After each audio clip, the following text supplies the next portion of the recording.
አማካይ ኤብሬቼ ኢዜን አርሰናል በአንድ የስልክ ጥሪ አስጎብልሎ ወስዶባቸው መሳቂያ አድርጓቸዋል። ለመድፉ 2 ጎል ያስገባው 3 ጎል የሚሆኑ ኳሶችን አመቻችቶ እስካሁን ያቀበለው ኢዜን በሰሜን ለንደን ደርቢ የሁለቱም ደጋፊዎች በተለያየ ምክንያት ትኩረታቸውን ይሰጡታል። አንደኛው ክንፍ በኩራት አንደኛው ቡድን በጥላቻ ስሙን ያነሱታል።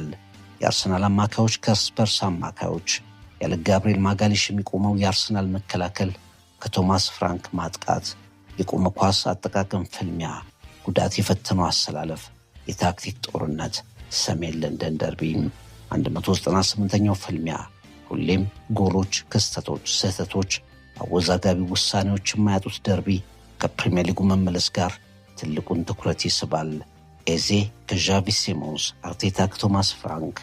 አንድ ከተማ 2 ክለቦች። ሰሜን ለንደን ቀይ መሆን አለባት። አርሰናል ከባዱን ሳምንት